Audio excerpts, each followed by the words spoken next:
Aí nós iniciamos o capítulo, então, 23, Saber Ouvir. E ao final do capítulo, eu vou questionar a vocês o porquê do título, Saber Ouvir.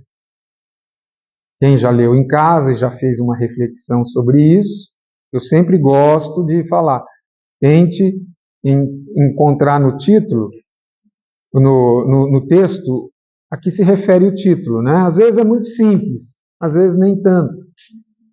Mas vamos lá. Saber Ouvir, capítulo 23. Intimamente, lamentei a interrupção da palestra. Os esclarecimentos da senhora Laura fortaleciam-me o coração. Lísias entrou em casa visivelmente satisfeito. Olá, ainda não se recolheu? Perguntou sorridente.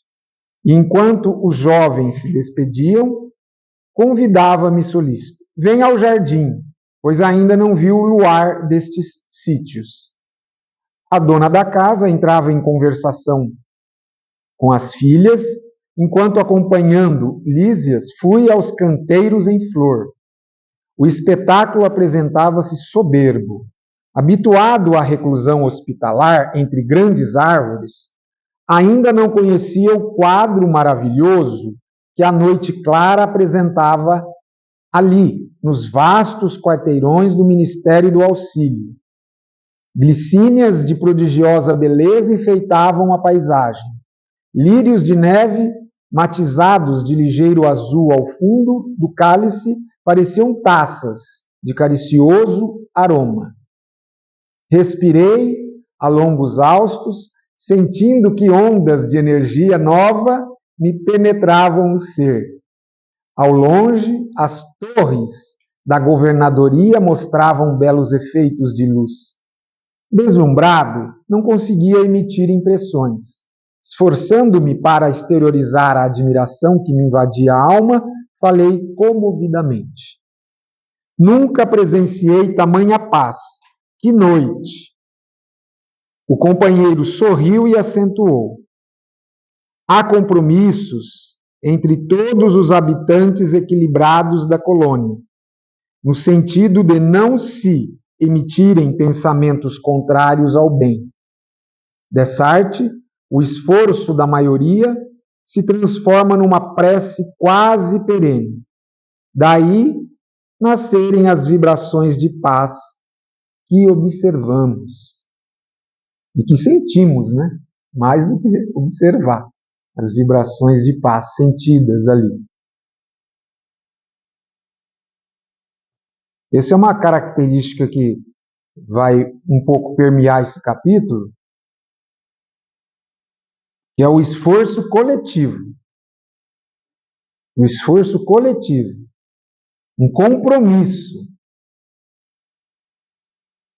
para que toda a coletividade seja beneficiada. Não é? Então é o que...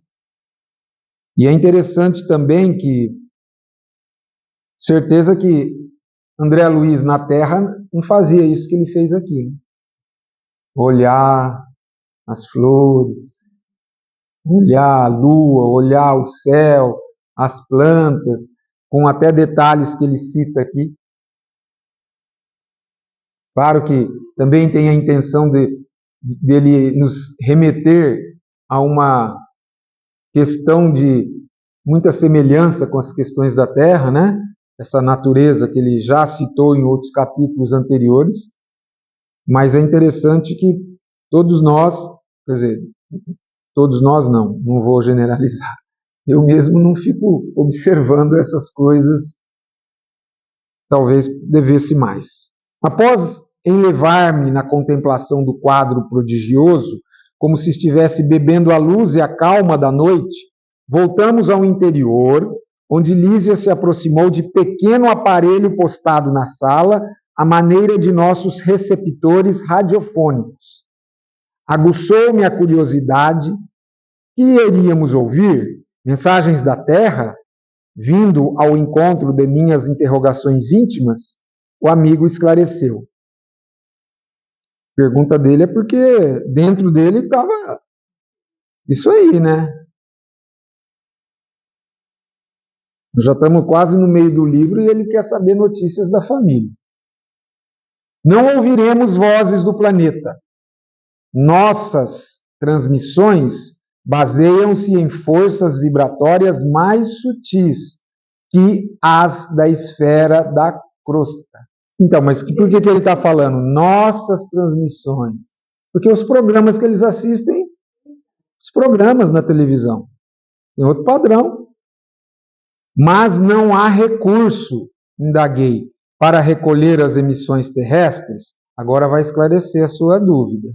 Sem dúvida que temos elementos para fazê-lo em todos os ministérios. Entretanto, no ambiente doméstico, o problema de nossa atualidade é essencial.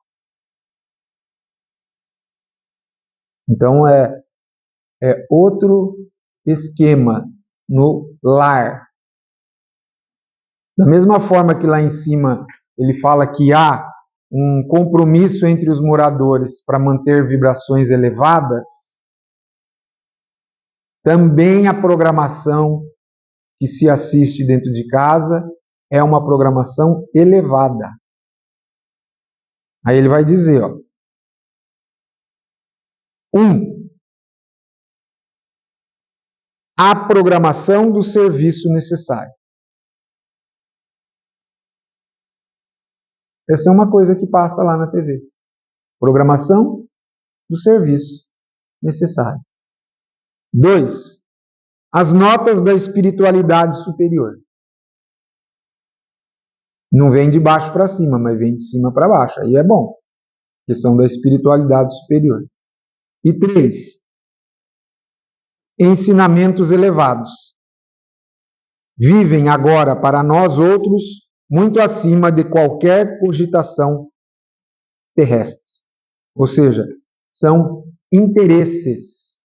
Significa, rapidamente, já dizer que a Terra, para melhorar, notadamente, vai ter que passar por isso. Lembra que nós lemos aquela pergunta do Livro dos Espíritos? A educação e as instituições vão ter que se alterar. Uma delas é o Instituto da Programação Televisiva, que bombardeia 95, 98% as nossas cabeças de forma perturbadora durante o dia. A observação era justa, mas habituada ao apego doméstico, inquiri de pronto. Será tanto assim? E os parentes que ficaram à distância? Nossos pais, nossos filhos? Ele insiste, né? Já esperava essa pergunta.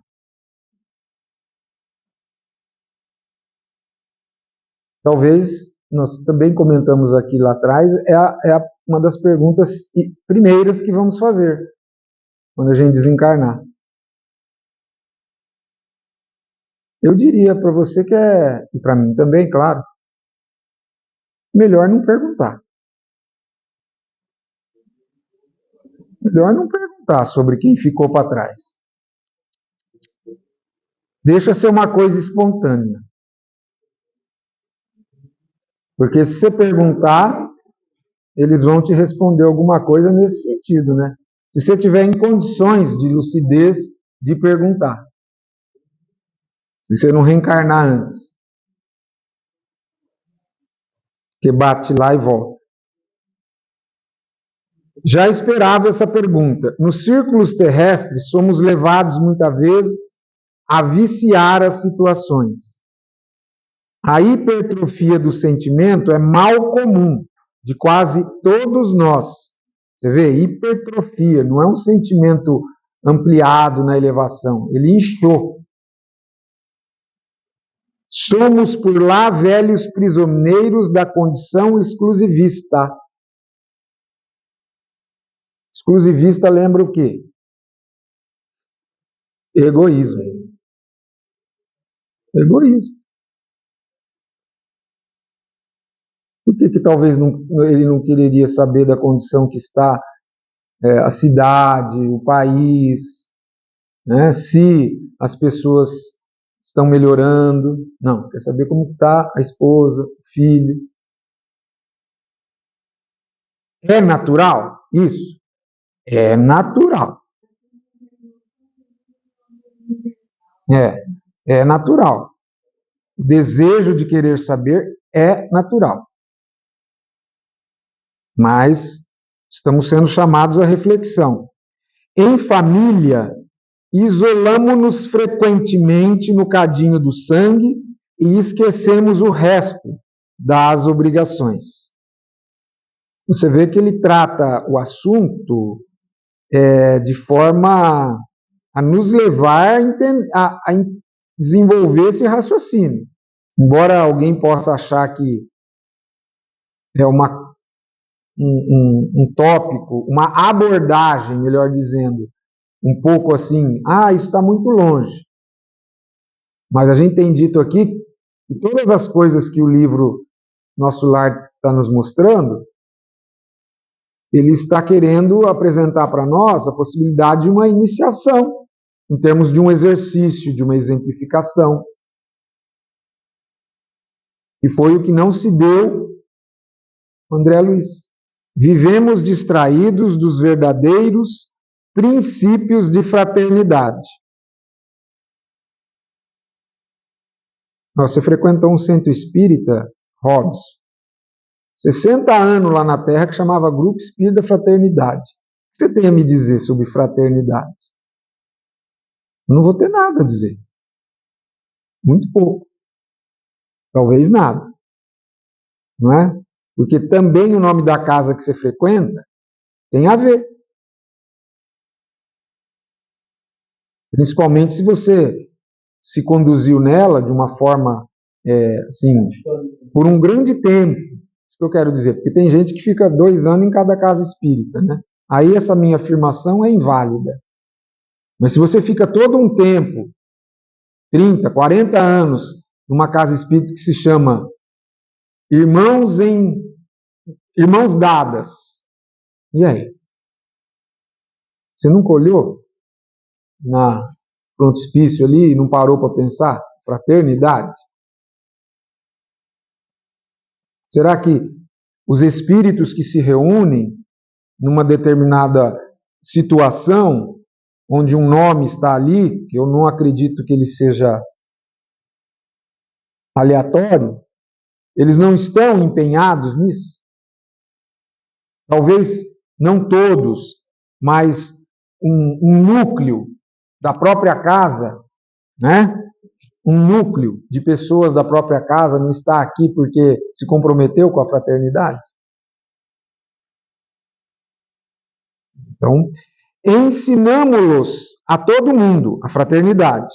Mas, em geral, chegado o momento do testemunho, somos solidários apenas com os nossos. Aqui, porém, meu amigo, a medalha da vida apresenta a outra face. Ora, é por isso que nosso lar é uma colônia diferente daqui, de Campinas, de Ribeirão Preto, do que Rio Preto, entendeu? Do que Recife. Porque existem estas questões que são levadas a sério. E se você não ficar de acordo, você não é um habitante apropriado para lá. Né? É preciso curar nossas velhas enfermidades e sanar injustiças. Olha o que ele vai dizer sobre essa questão agora e o que nós podemos deduzir disso aqui. Ó. No início da colônia,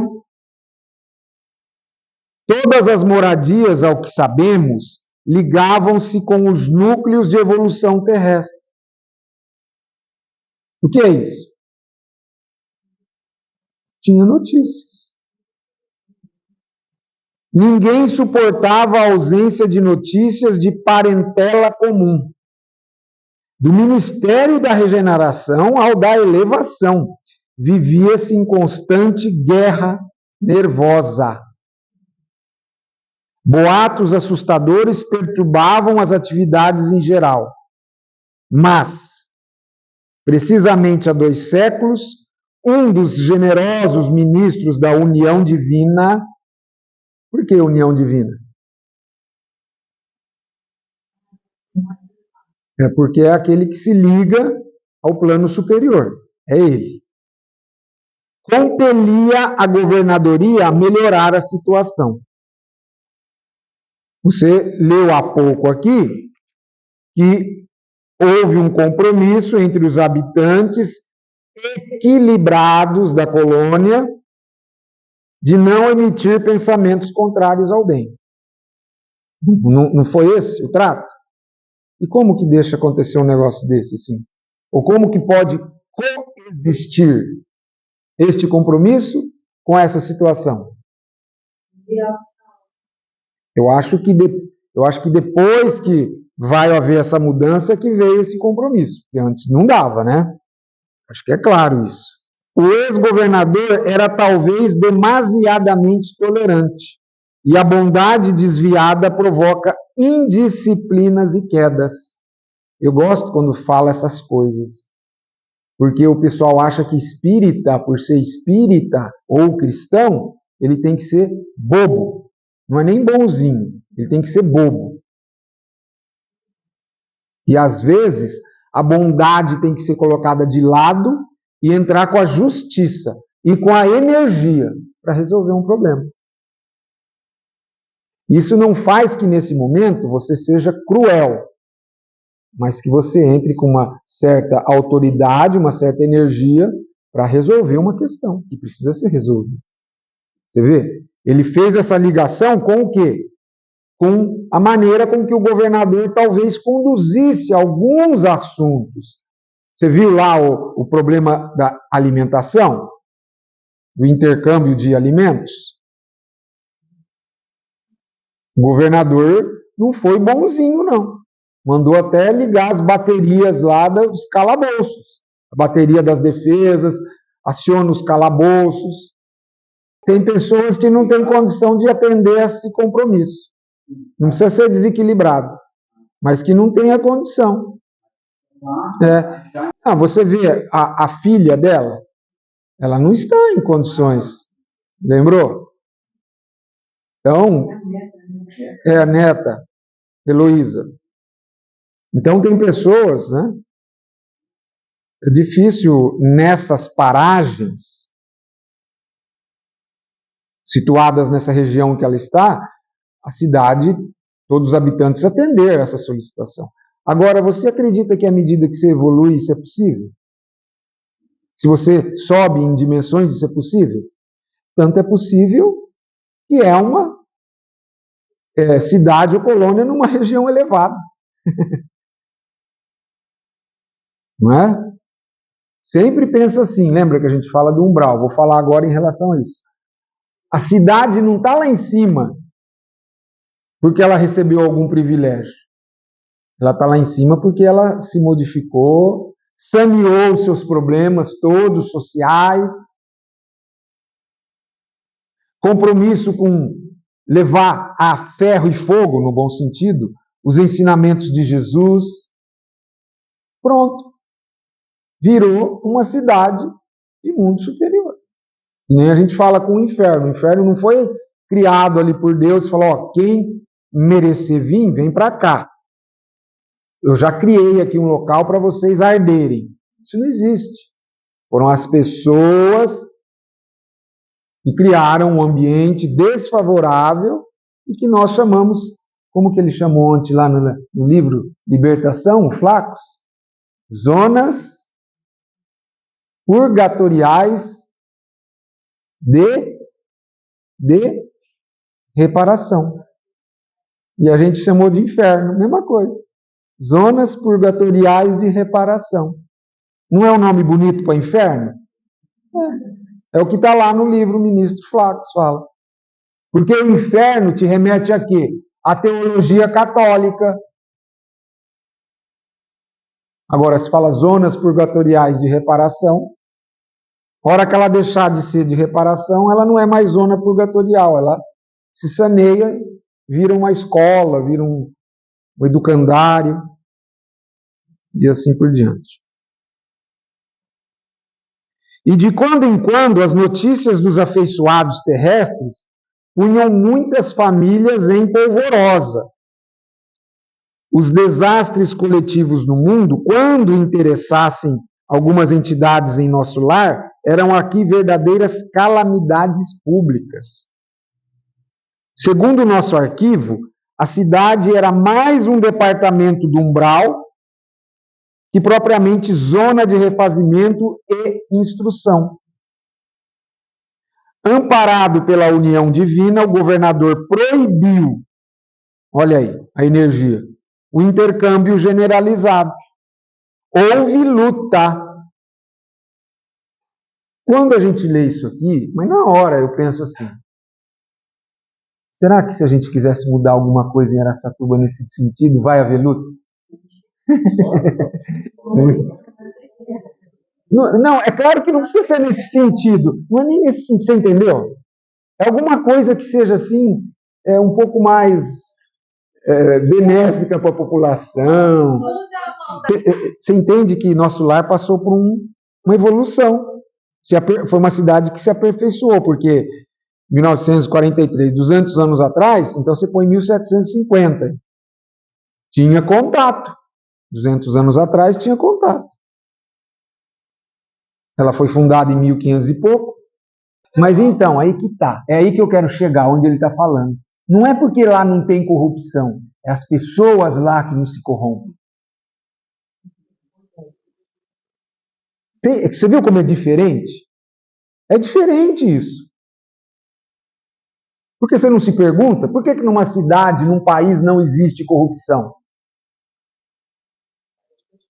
Ou, talvez, você quer dar lei lá, porque lá quem se corrompe vai para pena de morte e não tem conversa, inapelável. Então a pessoa vai mudar para outro país se ela quiser se corromper. Aqui nós temos seres que somos imperfeitos muito. E a nossa lei ainda fala, pode se corromper, que às vezes eu até te dou uma ajudazinha. Então o que acontece? Você entendeu que a educação vai ter que mudar as pessoas? E as pessoas, onde elas estão? Eu sou o deputado de uma cidade. Então eu sou uma pessoa educada, sublimada. Então eu vou mudar para melhor. E assim ela, vocês, todo mundo. Não é por decreto. Deus fala assim, quem quiser morar aqui em nosso lar, aqui pode vir, que aqui não tem corrupção. É assim que ele fala? Não. As pessoas que vão para lá que não se... Já passou a cabeça... A ideia delas não é mais querer levar vantagem. Segundo o nosso arquivo... isso daí já foi, né? Houve luta, mas o ministro generoso que incrementou a medida valeu-se do ensinamento de Jesus que manda os mortos enterrarem seus mortos e a inovação se tornou vitoriosa em pouco tempo. Mas você vê que aí as pessoas que estavam lá e que mantinham esse intercâmbio, elas então sofreram ali uma mudança de legislação, olha aí. E aí que entra houve luta, e isso teve que ser quase praticamente eliminado. Ele fala aqui. A legislação ajuda. É a mudança das instituições também. Ele não fala aqui o que acontece se a pessoa mandou ligar os calabouços, lembra lá. Então, se alguém quisesse continuar com o intercâmbio lá de alimento, ia ser preso. Entretanto, objetei, seria interessante colher notícias dos nossos amados em trânsito na Terra. Não daria isso mais tranquilidade à alma? Lísias, que permanecia junto ao receptor, sem ligá-lo, como interessado em me fornecer explicações mais amplas, acrescentou. Aí ele vai passar a bola para o André. Observe a si mesmo, a fim de ver se valeria a pena. Está preparado, por exemplo, para manter a precisa serenidade, esperando com fé e agindo com preceitos divinos. Então vamos guardar isso aí, para o que ele vai falar daqui adiante. Manter-se sereno, esperar com fé e agir de acordo com preceitos divinos. Serenidade, fé e ficar firme nos preceitos divinos. Em sabendo que um filho de seu coração está caluniado ou caluniando? Se alguém o informasse agora de que um dos seus irmãos consanguíneos foi hoje encarcerado como criminoso, teria bastante força para conservar-se tranquilo? Sorri desapontado. Ainda mais se você viesse a saber que a prisão dele é injusta. Acontece isso? Então, mas aí no mundo espiritual, você é informado disso. Seu filho lá num local onde ele pode piorar, aí a família ficou órfã do pai para trabalhar, para manter, uma série de coisas estão ruindo dentro da família, e ele preso, entre aspas, que nós não sabemos, de forma injusta. Você lá no mundo espiritual, a sua vida continuaria normal? É o que está falando aqui. Aí, sorri desapontado. Quer dizer, derrubou o argumento do André Luiz. Quando a gente passa a bola para a pessoa, né? Não devemos procurar notícias dos planos inferiores, prosseguiu Solícito, senão para levar auxílios justos. Nós já aprendemos aqui, para levar auxílio, tem que ter, e esse bônus hora significa o quê? Muitos. Você se ilustrou naqueles assuntos. Convenhamos, porém, que a criatura alguma auxiliará com justiça, experimentando desequilíbrios do sentimento e do raciocínio. Por isso é indispensável a preparação conveniente antes de novos contatos com parentes terrenos. Se eles quem? Os parentes terrenos, oferecesse campo adequado ao amor espiritual, o intercâmbio seria desejável. Então é uma via de mão dupla. Os que estão lá em cima não estão preparados e os que estão aqui embaixo também não estão preparados. Porque no mundo espiritual, esse aparelho, lá no filme, quem assiste o filme tem um lance que aparece. É tipo uma tela, um monitor, em que ele está falando com alguém de um local, não é? Isso significa que esse aparelho um dia chegará aqui. Talvez pode demorar mais 50, 60 anos. Não é? Pode ser. Tem livros aí escritos sobre transcomunicação instrumental, onde são usados aparelhos de televisão, de rádio, para captar vozes e falas dos espíritos. Tem trabalhos nesse sentido, né? Então, pode ser que no futuro isso seja realidade? Eu creio que sim.